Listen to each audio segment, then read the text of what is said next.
welcome to the Marketing for Business podcast. Thank you. Great to be here. Mate, I'm excited to have you here. Look, you're a partner in SBA Small Business Accounting, and obviously we're going to have a great conversation about what makes a successful business from a numbers perspective, and also I'm sure we'll get into marketing and all that sort of great stuff. But first, you were a professional athlete. Yeah. So I finished uni, did my degree, and then just went overseas straight away and started, semi-professional, just trying to survive and stuff. What were you doing? Picking up contract. Cycling. Cycling? Cyclist. Wow. Yeah, road cyclist specifically. Did do a wee bit of track across the years, but yeah, road cycling. And what did that teach you? Oh, mate, it's like a huge life lesson, a bunch of life lessons all at once. It's a real cutthroat world. Like any professional sport's cutthroat. There's only about 1,000 cyclists that are professional in the world. Oh, wow. At any one time. So you're trying to get into a team that sort of pays, and then if you get to the top, then you start getting serious money. Yep. But at the lower levels, you're sort of just making a wage. Yeah. Just like normal. So yeah, you're trying to always move up, from amateurs up the levels and bigger races. But you have to organise yourself. So you're training, developing, strength and conditioning in the gym, mental training, all that sort of stuff to achieve peak performance. So you're trying to achieve a real peak performance athletically. But cycling's a real unique sport that it's very strategy based. And you can be quite clever, not be the strongest. I reckon, me and my wife started watching the Tour de France, and we started watching it because we were watching the Netflix series on the Tour de France, and it's unbelievable how strategic it is. And your role, so I don't think I would have gone too well in cycling. I remember trying it once, but I was always at the back and I couldn't catch up. But the strategic side of it, if you're not the guy that's going to win, you have to actually do what you're told, right? So were you riding in a team, or what were you doing? Yeah, so it was all team based once you're overseas. In New Zealand, it's all individual. So you just absolutely everyone's just going. There's a wee bit of team stuff, not really. Internationally, it's all team stuff. So you're organising your team depending on the terrain. People's body types dictate who that person might be for the day, and then for the usually most races were 1 week or 2 weeks long. So it depends who you're working for, the team's goals. But I was always organising the team in terms of who and where, even from my first years. I don't know, I always loved the strategy side. I'd just spend because you have to do all this training, right? So you go, I do a 5-hour ride, or 6-hour ride, I'd ride to Accra and back, right? It's a Tuesday. Who else is doing that? No one. So I'd jump on the bike and you got 6 hours in your own head, basically. But I'd always be thinking about races, competition, all that stuff. And where were you racing? Were you racing overseas? Yeah. So I managed to get in with an Australian team.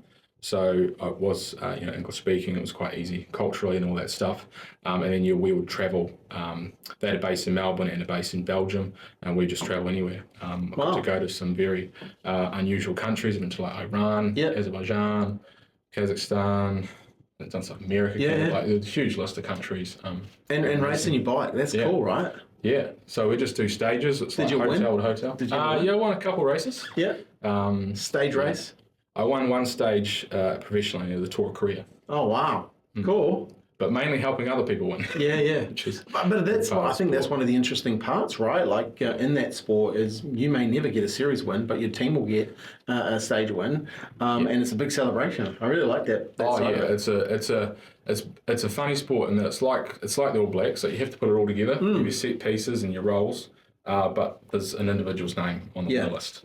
So it's still got that element of selfishness that a winner still is the person that makes the most difference. So it's an unusual sport, but it's certainly a lot of fun. Yeah, one of the coolest things I've heard about the Crusaders is they have an award on Monday, and the award on Monday is because they have different TV angles, right? They don't just have the main. So when the player of the day gets the player of the day, but they actually have a team person of the day, and I can't remember the name of the person, but it's a certain type of.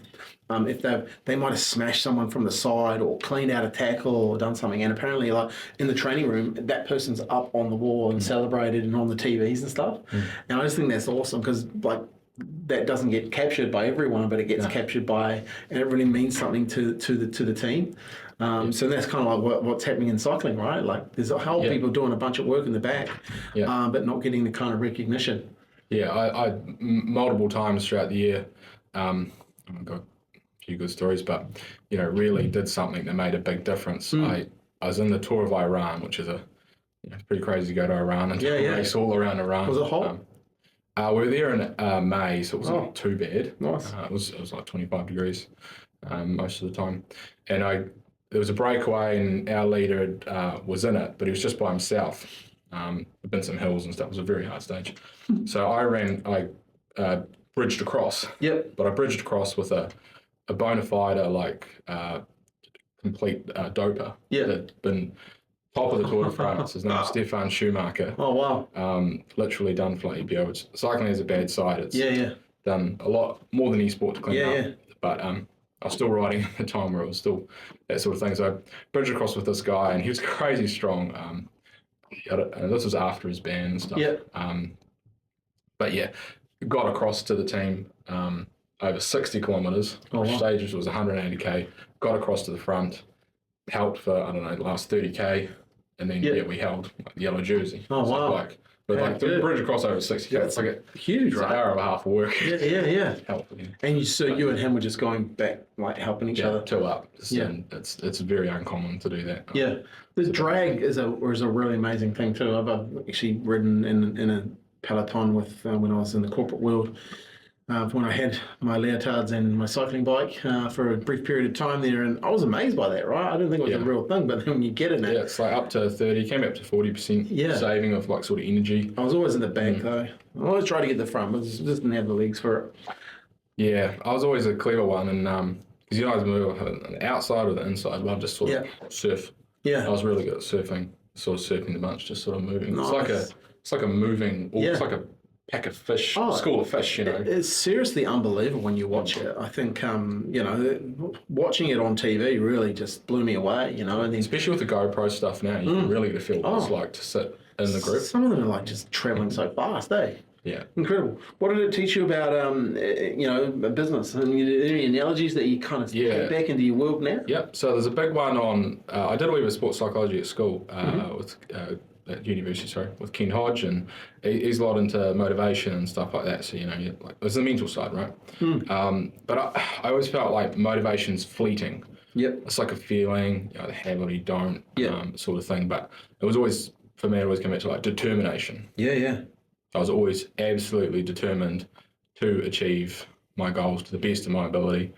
Physically, I wasn't always the best. Yeah. Definitely was far better physically, but I always completed my training programs to 100%. Like every single day, just did exactly what's on. Nice. So absolute discipline in terms of all that stuff, eating right, all that. I like that.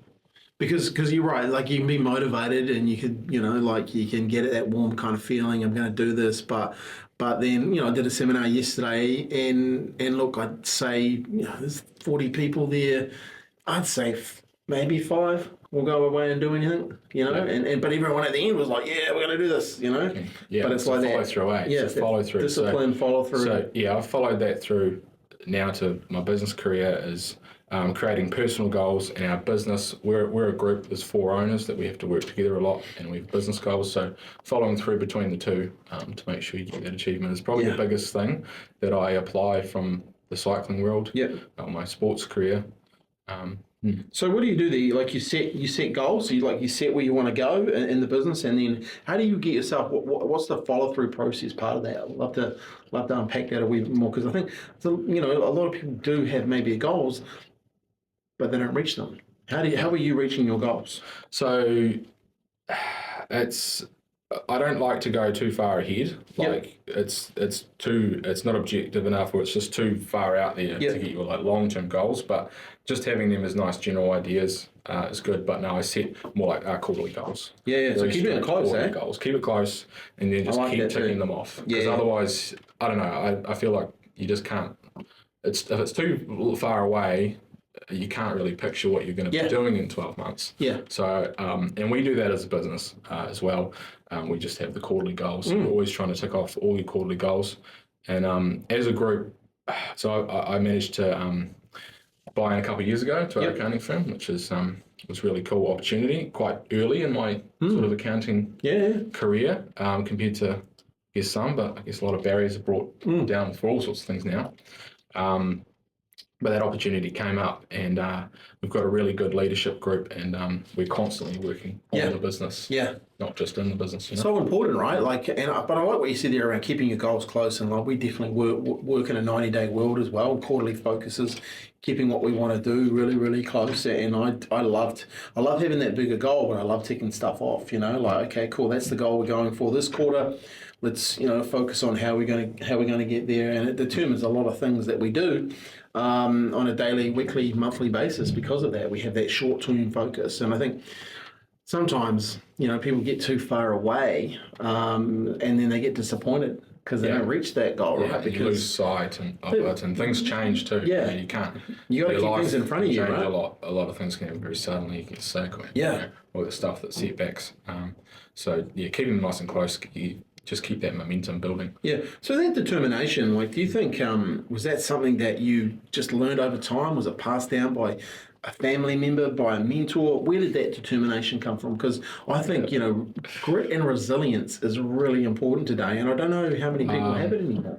I think it comes from a bit of stubbornness. Yeah. Of, perhaps my father. Yeah. He's a bit of a hard ass, right? So you know. Growing up, I was doing more cycling all through school and teenage years. I started cycling when I was like 10, so pretty heavily focused, and possibly at times was actually a bit much for just a teenager. But I loved it, like I genuinely loved it. So I did get pushed by my dad, but he was still not too aggressive. Maybe not like David Beckham's father. Absolutely, he's serena. But no, we were serious about it from an early age, and I was serious about it. And I was happy to be serious about it. But no, I was absolutely determined from a young age, and training in all weather. We kept the distance. Did you just like it? Is that why you were doing it? Like you liked it? I absolutely loved winning. I always tried to win. Loved winning. Loved the feeling of winning.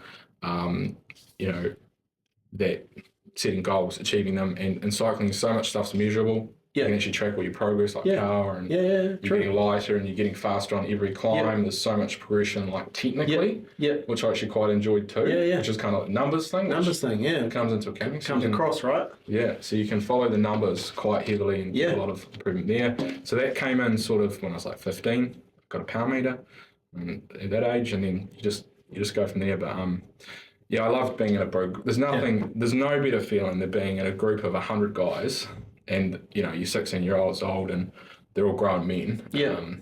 And just caning them. And I was a bit of a sprinter. So okay. Nice. I wasn't a pure sprinter, but I was fast. You're fast. I could beat a peloton of 100 guys. And So then taking that into your business, you just have that, what determination feels like and looks like, right? Yeah. The wins are hard though. It's not like crossing the finish line. There's no like, I just won a race and I'm on top of the moon. I've got 200 messages on Facebook. Let's unpack that. It's a very interesting. Like, how do you as a business then look at what winning is? Like what is winning? Is it? It's very deflatorary. Money in my bank account? Is it I've won this bit of business, or I've got to go on holiday? What do you think winning in business looks like these days? So in your companies. That's right. So I sometimes talk about this with our own owners, and we have a good quarter, or someone achieves something little, and then immediately they just want to move on to the next thing. Because we've got a list of problems, 100 problems long, right? Well, everyone's got problems in their business they're trying to solve, and we're all motivated people trying to solve those problems. Totally. So you can always just move on, but no, I always bring it back and try and celebrate, whether it's a team breakfast. You're kind of big on this stuff, right? Celebrate victories. Celebrate the victories, because there is no finish line in business. It kind of just keeps rolling. Unfortunately, so you must deliberately stop, and take note of that. Because if you don't, you miss those opportunities to stack, and bring that confidence back into yourself, but also the business. I think it's a really interesting one. You're really looking at, how do I know I'm actually winning here? One of the things I love doing is living in that 90-day world is after 90 days, looking back Yeah. Taking a day and going, okay, well, what actually happened? Oh, wow, we did this. We we employed that person, and that person's doing this now, or we brought in this client, or we had a client we've had for 7 years now, and how good's that? And really taking a good measure, because if you don't look back, no one else is going to look back, and sometimes you have to look back to see how far you've come, and really look at, hey man, how awesome is that? What a victory that is, and take a little bit of time to celebrate that, because once again, if you don't, no one else is going to, right? No. And it's funny in business because you can only really celebrate with your peers in the ownership sort of team too. Yeah. You don't want to go and spread to the whole world. You keep it a bit close. You can say you can achieve certain things, but I don't know. I think maybe that's just my cycle background, because win a race, you're on the front page of the I used to go on the front page of the Target Daily Times, mate, being from Dunedin. Well, here's the thing. I think as business owners, they should be proud of what they're doing and celebrate. It's tough out there, you put your head up in anything and they want to knock you down. But I think, definitely, one of the keys there is to get around good people that want you to celebrate and want you to win. And I think that's a really cool thing to be doing too. So let's talk about the world you live in now. You're an accountant and you look at numbers, and I want to know from your perspective, what are some of the keys to really driving and making a successful business? And I know you've been my accountant for a while now, and what are some of those key pillars that you talk to with a business, and how you actually help them become a successful business? So every business sort of has a life cycle, obviously. We'll probably talk about this in other sessions, but from startup to that growth phase to an actual succession or a selling phase, and they'll need sort of assistance along the way. But how we run that is definitely with a compliance focus at SBA. So we want to provide people with assurance with their tax matters, so that nothing's missed. So particularly for a growth business, they're getting into some hefty provisional tax issues, that sort of thing, making sure that there's no missed issues there, and just planning so they're all aware of this, because tax can creep up very quickly on a business, especially if they're growing. If you're a business with trading stock and you're putting a lot of money into stock, that doesn't, that you still have profit and you can have all the stock. So you've got no money in the bank. And there's lots of scenarios you've got to be aware of this stuff. And there's lots of things you can do to help solve that. So using our network to sometimes solve some of those problems too, referring people to the right bankers or brokers, or, thinking creatively about solutions for compliance-based problems. So that's definitely a pillar of what we deliver to our clients.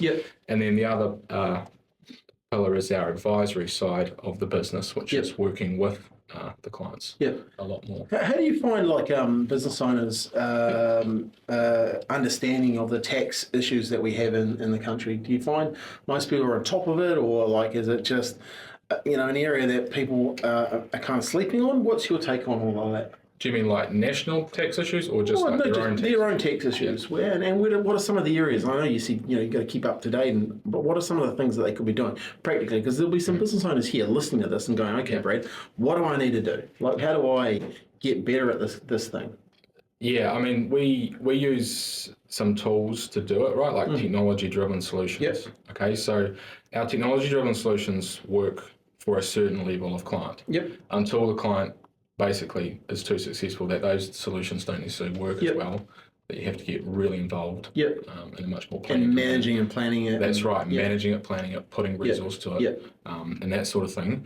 But it comes back to the basics. I have every new business owner that's come to businesses, putting aside enough for tax. I reckon that's really important. I learned after years of doing it all wrong, just segmenting those accounts out and then just putting money into them, to the point now where it's, that's just religious. Year 2, putting yourself on payroll.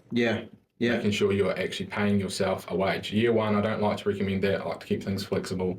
You don't want to pay a payroll if you haven't got the profit. It's going to lock up cash. But putting yourself on payroll, working with your accountant. So getting your accounts done in the first 6 months of the year, ideally with 4 months of the year, so you can really know what that next year's going to have. Actually going and having a meeting with your accountant is very important.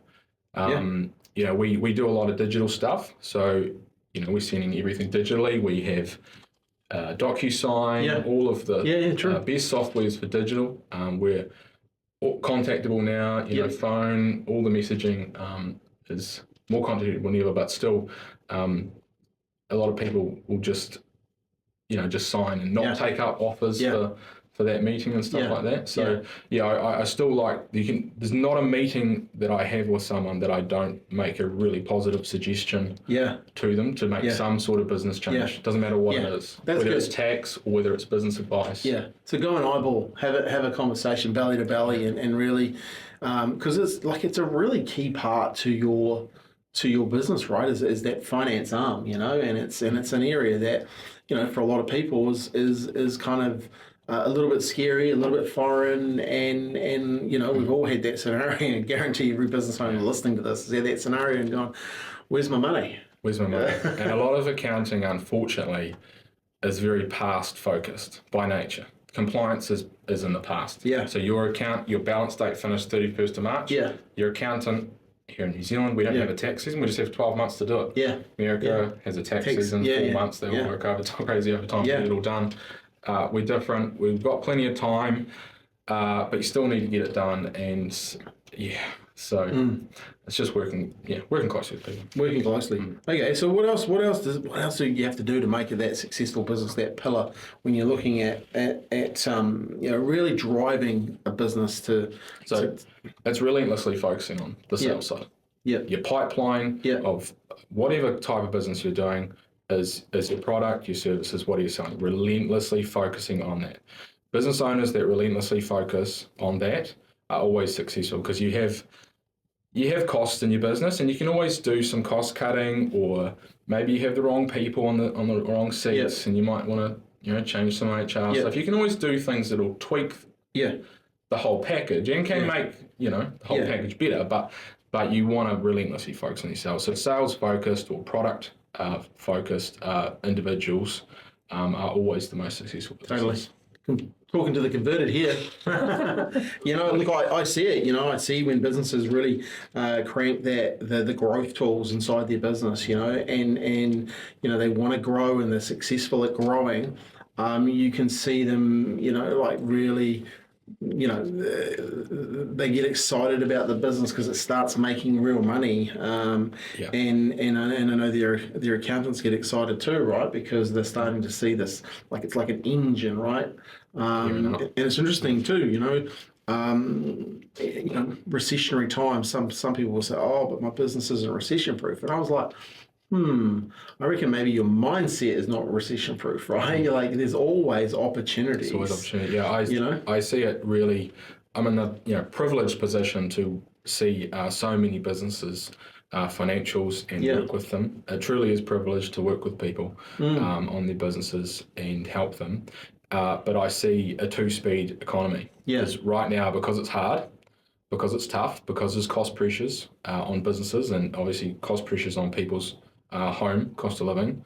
It's definitely tough out there, but right now you really see the businesses that are doing their mixes really successful. They're able to make it work. No matter what. And what do you think's a common factor in that, or a couple of common factors in those businesses? It's being adaptable, so they are able to sort of pivot to different things quickly.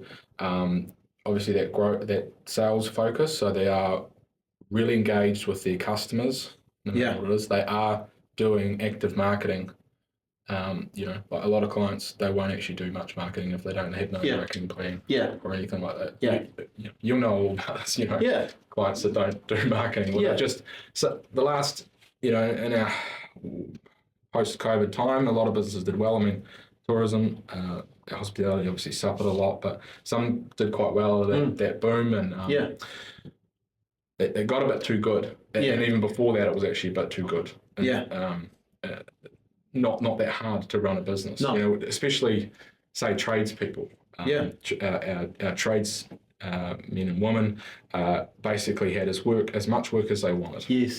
as far out as they wanted to book it up. And you look at the timeline though, like GFC did hit, and then we got sheltered by that from the earthquake here. Tragic event, but it also, brought a lot of money into Christchurch and the Canberra region, right? Yeah. It was a very, very sad event, and it wasn't very nice living through that, to be fair. But it did bring a lot of money into our area.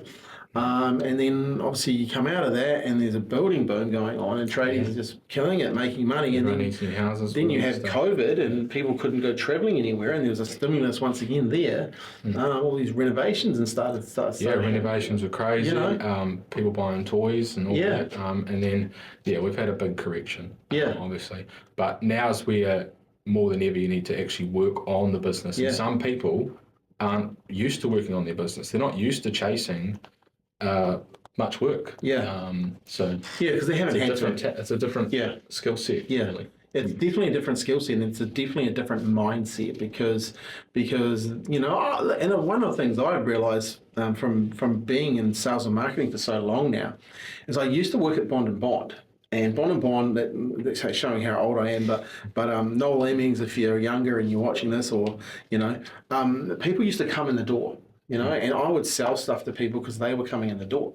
And then I left there and I realized, people don't come in the door anymore. You have to go out and get those people to come to you, right? And so a lot of businesses, I really can, have empathy with them because I understand how different it is. And when you've got people coming to you, through kind of no genius of what you've been doing, and then it all dries up. It does impact them because they don't actually know how to then go out and bring that business to them. The ones that are though, you end up having that two-speed economy, right? Like you end up having them generating business because people still are buying stuff, right? That's right. They haven't stopped. Less, or they might be making deliberate decisions around some of the bigger purchases, but there's still business out there. We talked last week about the tradesmen sort of. What can they do to get some business? I've definitely got some tradespeople without much work on at the moment.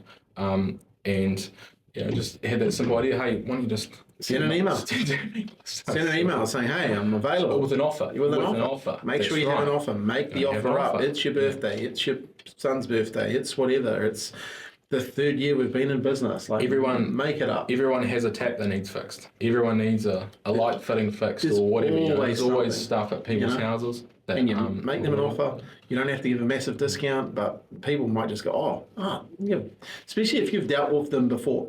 If they're on your list and you've dealt with them, that's right. You've done work at your house, whatever before. So everybody in Xero has a contact list. Yeah.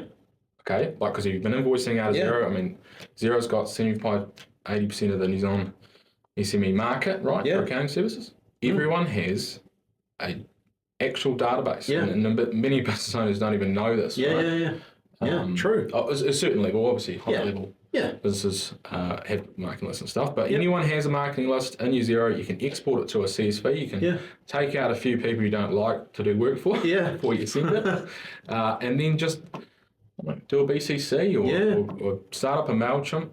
2,500 customers for free, I think. Or $99, something. It's not that expensive. No, and just make them an offer and be real about it. Say why are you making an offer? A bit quiet at the moment, but we love working at your place, and here's even reasons like, okay, maybe you did some wiring, or I was talking to a Sparky and he was doing some EV chargers. It's cool. Do a warrant of fitness on them.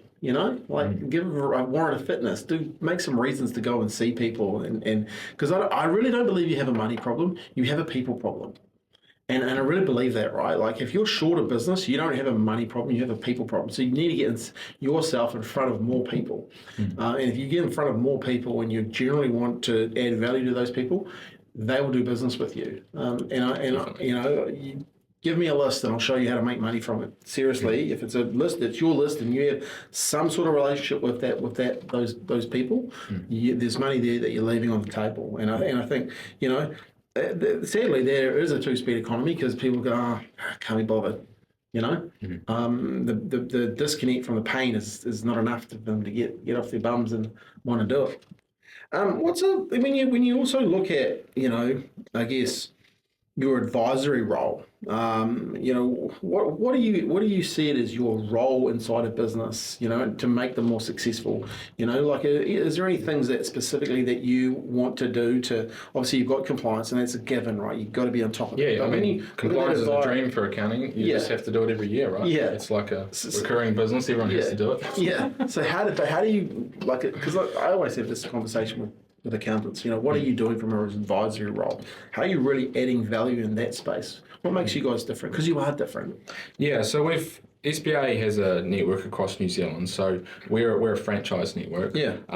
So we have the potential to work with other franchisees on businesses cross work, but also across our network we have a few franchisees, a few offices, right, working together, and quite a lot of very good people.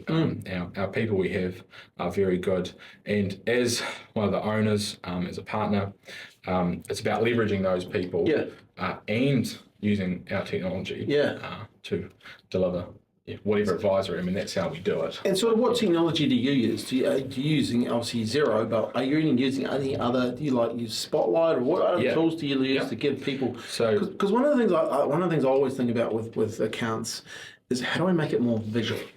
How do I make it so I understand it?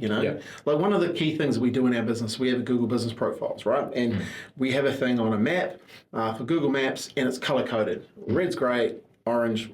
Red is not great, orange, and then green is going, so we color code it and people can see it. And then next month it changes. There's more green, less orange, less red. And then the month after that, how do you guys give people the picture? Yeah, good question. In terms of our business, how we run, we have a tech stack, sort of like a Xero term. We're privileged to work quite closely with Xero themselves, and they actually can provide advisory to us advisors, right? Okay.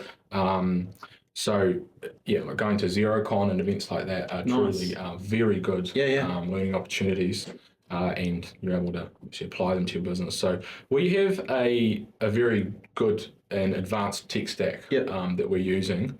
So most of this is from onboard to compliance to any advisory we're doing. We basically have a full tech stack. There's only a couple of wee areas, but we've got a tax AI right now. It's sort of a trial. Guys out of Wellington using at the moment. So we're using that. It's more for compliance at this stage. So what will that do for me? Will it tell me how much tax I've got to pay in the future? No. It just researches the laws.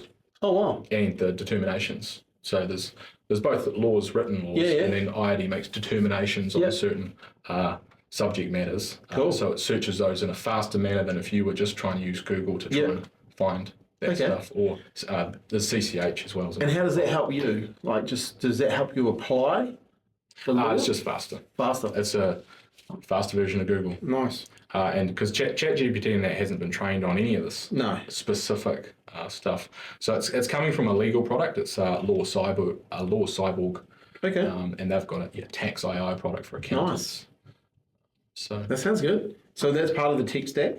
And any the spotlighting and that sort of stuff. Yeah. So we're using Spotlight software, and we've been using that. I don't know. I think we're very early adopters, sort of 2013 or something. In our business. So well developed we use it for reporting, so monthly, quarterly, and visually. You're creating visual graphs. Yeah. That's what I love. You've done a few for me. A bit more interactive stuff, Yeah. Well, you can kind of see it, right? It allows you to see that in the picture a lot quicker than... If you want to show historical patterns, hey, you did this thing last year. Yeah. You're not doing it this year. Your margin's down. Yeah. Sort of what's going on, and you can visually show that. Super valuable, right? Yeah. I wish it was slightly more playable. Yeah. You could sort of move things around, but... Yeah, I'm sure it'll get better. I think that's really important, though. Like most businesses today, you want to look forward, right? Yeah. Like you want. I'm absolutely future focused and accountant, and ever since day one of me starting my job just as a regular accountant, I've had a problem with the industry being so backwards focused. But I just felt like, why are we talking about you want to learn lessons from us, you want to get your tax right, but going through going through someone's balance sheet as at 31st of March in September, 6 months later, is not relevant. So in any meeting that I'm doing with a client, I'm going through current, what's happening right now. Look at the past for sure, but then fire up the zero, get it on the screen, start going through what's going on right now. And then really have a really good conversation. What do you think? What do you some of the pitfalls are of that then of owning a business and not really being in control of the numbers? Like, what are some of the things you start to see that maybe people can start to go, oh, I know someone like that, or that's happening in my business? Where are some of those variables that you start to see? I think the biggest thing is getting behind on stuff, right? So they're getting behind on. It's really common to get behind on your tax first. So before your other stuff. Am I right in saying we're this will be out in October 24, but the IRD are cranking down on late payment. Where they used to people would get away with it, and now it's not so much. I cannot emphasise enough the sea change in IRD in their application of their discretion. So they have discretion, they have rules, and they have discretion. There has been a complete 180 over the last 12 months, but particularly in the last 6 months of the compliance. And I mean, we know that the national government has issued more money for audits and stuff like that, and that has had an immediate effect. Oh, wow. So it's our job to keep people safe and provide assurance. So we don't typically get audits for our current clients. In fact, we just don't really. We deal with some audits when people are under audit. They may be between accountants or doing their own thing. And then we get to deal with the audit and fix it all up. So we have, we do that. But no, we're getting very unusual audit activity right now. Wow. We've had a lowly Uber driver get audited within the last 6 months. Wow. But, I mean, just crazy stuff. And they found $200. Wow. And the guy would have spent, the auditor, I would have spent, I don't know how many hours he was looking at it. But you could tell from day one that it was a waste of time. But obviously it's a good thing, right? It's good for society. Because the money is and then they've got to pay the bills somehow, right? Keep the lights on in the government and the roads and stuff. So they need people to pay their tax. Okay, so that's good to know. So they're getting behind. So what do I need to do then? So I think I remember back in the day, 20 years ago, starting business, probably had my head in the sand a lot when it came to this sort of stuff. Didn't really read my bank statements because I knew it was no good reading. Now it's a completely different world. But I empathise with people that are going through that. So what are some of the steps you recommend to if they are getting behind or if they are doing some things, what can they do? I got rang up by a guy yesterday. It was interesting, and he wanted to know if I saw any value in him or their company helping me. If there were any invoices behind, they would pay me and then they would chase the person for money. And I was like, well, I don't really have any of that, But I just thought that was interesting that people are out there calling. You can totally do that. I mean, I think BNZ even have an actual product. Oh, really? Accounts receivable funding. Yeah, well, they were looking at doing a startup and I thought it was interesting. I mean, there's been, businesses have had the ability to sell their, that sort of stuff for years. Do you recommend that? Is it a good thing? It's a last resort. Because remember you talked about your network before. So I want to. If you're getting into these areas, where should people be going? What network should they be relying on? Because here's the thing. One thing I've learned about being in business is a problem shared is a problem half. My nana taught me that, and getting around good people definitely helps you get through. So who should I be surrounding myself with? If you're in the shit. Well, but even before you get there, we prefer early intervention. Yeah, things are starting, wobbly for the business. We definitely prefer early intervention because if it's getting too late and it's all going downhill, then IRD basically eventually going to put you into liquidation. They've changed the game, so but you can't go to the. You have to go for early intervention, but there is a range of professionals, particularly here in Christchurch, but also nationally, are very good at certain things exactly like that. That you can just refer to. So should I be talking to my banker? Who should I be talking to? Yeah, we've got some pretty good relationships with banks, and I'm being pleasantly surprised with one of the big banks in particular. how they're dealing with this sort of thing in a very managed and proactive and working with the client way. Nice. Well, I haven't seen from other banks. Yeah. So yeah, I'm pleasantly surprised. But yeah, definitely calling your bank. Most would not really traditionally just not give you anything. No. You're in the shit, you're done. Yeah, Like, we're not giving you any more credit. Yeah. Nothing, right? Yeah. But yeah, I've seen. I mean, it's ANZ. I've seen ANZ actually give. Really work with some of their customers in distress and actually give more money. Yep. But they've put certain stipulations on, very soft stipulations. Yep. And one of them being you must work with your accountant. Nice. To make sure you don't do those things. Yeah. And but you have to tell the story. So the human component's in there because it's a bank. Computer says no. Yeah, exactly. The computer says no, right? But there's still room in there for a human intervention to sell the story to get yourself out of some trouble. Yeah, and I think that's really it's a real skill to be able to go and say, I need some help here. And if you are listening, reach out to Brad and his team. We'll put all the details in the show notes. But it's a real skill to be able to what you do is a real skill, right? There's no way I could do it, right? And I really believe employer weakness. That's one of my weaknesses. Is like, okay, cool. I understand the numbers, all that kind of stuff, but doing anything like that, like employ someone who's really good at it, and then getting other people around you is a great thing because you're good at what you do as a business owner. You're good at what you do. I was talking to someone just before. Are you really good at what you do? Okay, so you own that part of the business. And you stay in that lane, and then, okay, you're not good at the other stuff. Cool, let's find some other people, or you're good at the other stuff, but it's not the same genius as that one, no. And these here other areas are taking up all your time. So you've got to get some of that time back. Okay, well, how do I do that? Well, cool, let's look at everything you're doing. Let's put some time towards it. Let's put you can actually, map your day. Yeah. Or I prefer a week. Map, it's an exercise I've done with some clients. Nice.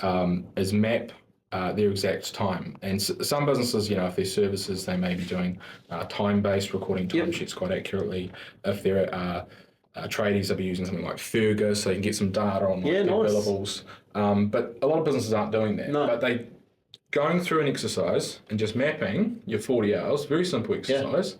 Keep a diary each day. What did you do with your time? You'd be surprised. For 40 hours a week. Yeah. If you're a service-based business charging by the hour, how much of your time went on invoices? Yeah. Or how much if you're charging other people's time, how much was going on invoices? Yeah. Or if you're, selling products, how much of your time went, to selling, or how much went to developing stuff, how much went, to just admin? Like, where are you spending your time? Yeah. Are you actually, in a very simple term, in a very 40-hour week term, spending your time? And just actually thinking, can I cut any of that out? Can I use anyone else to do that thing? Yeah, or technology, right? Or technology. Yeah. I think that's a real upside. What apps? Yeah. What apps are good for that? Yeah. For whatever. Where can you get more productivity in your business?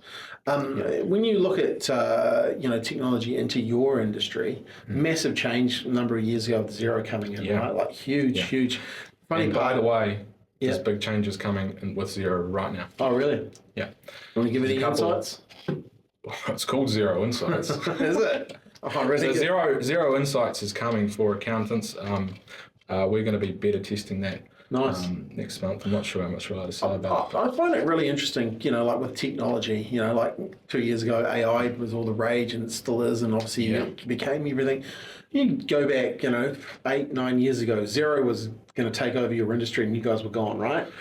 And I think now more than ever, accountants are still valuable, and like your role changes a wee bit, but like it's not the doom and gloom that everyone thought. Like I never go there, because if you actually look at the history of accounting is a very old profession. Counting the money. Yeah. You can go back to Egypt and find tablets with counting money, right? And there's been technology change. There's been huge technology change in accounting all the time. We went from ledger books, pen and paper, to computers, to getting Excel, game changer, to getting computerized software, to getting actual Xero, which actually links with your bank and stuff. Yeah. And by the way, like, you can't even do that in America. No. Xero doesn't work in America. It doesn't work in America. Well, they've got 5,000 banks in America, and they don't do bank fees. No bank fees, yeah, true. It's like import, export, and muck around heaps. So, they still have growth if they could solve that problem. Yeah. They're working on it a lot, I think. But yeah, there's always growth in, change in accounting, and it does happen in these leaps of a very short period of a massive change. Yeah. So the industry has actually been used to it, but there's a lot of fear. A lot of accounting is actually dominated by older people. Yep. There's a lack of talent coming through. Yep. Quite worrisome, actually. And why is that? Like they don't see it as a career? Yeah, I'm not qualified enough to actually know the reasons why, psychologically or whatever they're not choosing it. But the grad entrants are way down. The entrants, the people that would have chosen accounting are choosing finance. Typically. Yeah. This is what sort of Xero telling us. More money. Research. Trading. Yeah. But accountants got an image problem of being boring, right? Yeah, true. You're not boring, no. You're a cyclist, man. Come on. No, I think you're right. I think but right. You go to movies. Someone says the accountant, and go, oh, yeah. You're right. And that's that is an image problem that they have. And how do they change that? Well, there's got to be a level of desire to want to change that. But there is possible, right? I think with the likes of Xero, you have got a real chance to make it, a lot more. Well, because we, can spend slightly less time perhaps on raw numbers, because Xero's automating some of that stuff, right? Hopefully further automating it. You have the pivot to working with business owners more. Yeah. So that seems to be a natural. Being that real help, like real advisory help to them, which is awesome. Hey, Brad, this has been an interesting conversation. Look, 45 minutes already in. I've got to how do you sharpen your mindset? What do you do as a business owner to stay on top of things? Obviously, riding your bike and all that sort of stuff. Or what do you? Yeah, exercise is really important to me. Yep. I try and exercise every day. It helps me feel fresh and stuff like that. I actually, being a professional athlete, I used to train so much that when I stopped and I literally went nearly cold turkey from doing that life to in an office 8 hours a day. Yeah. I couldn't sleep. Oh wow. I could just You're sleep burning enough calories? Nah, because my body just so I'd finishing at 5:30 and going doing 3 hours so that I could get a good night's sleep. Good night's sleep. Works in summer, not so well in winter. Yeah, exactly. So you're still riding your bike and stuff like that? I try and ride every day. Yeah. Even if that's just half an hour. But exercise keeps me sharp. Mentally, if I haven't ridden, I don't actually feel good. Nice. That's it's hard to know staring at screens. We're kind of saying, right? You're looking at a screen all day. Yeah. You're not got natural sunlight. No. It's like I tell my team here. You got to get out and walk around, and you can tell the ones that are getting out and walking around. They're a bit more bubbly in them. Just yesterday they were talking about it. I went for a walk, and it obviously starts nicer in the summer to get out and around. Do you read books much or stuff like that? Are you educating yourself? What do you? Well, I listen to a lot of podcasts. Yeah, nice. Would you know that? Yeah, that's good. That's good to know. So do you listen while you're writing? No, not sometimes. Yeah. Sometimes maintenance music. Yeah. No, I do a wee bit of commuting. We've got offices all around the South Island, so I actually, I go to the clients. Oh, nice. So there's a bit of driving involved. I'll stick a podcast on. Yeah, perfect. So I can learn. What are you listening to at the moment? Well, I've just finished the Tour de France and stuff, so mainly actually cycling podcasts. But nice. That's cool. I like the guys from Next Advisory. They're very good accountants. Yeah, they're good at it. I listen to them. You can always learn something from what those guys are doing. Yeah, true.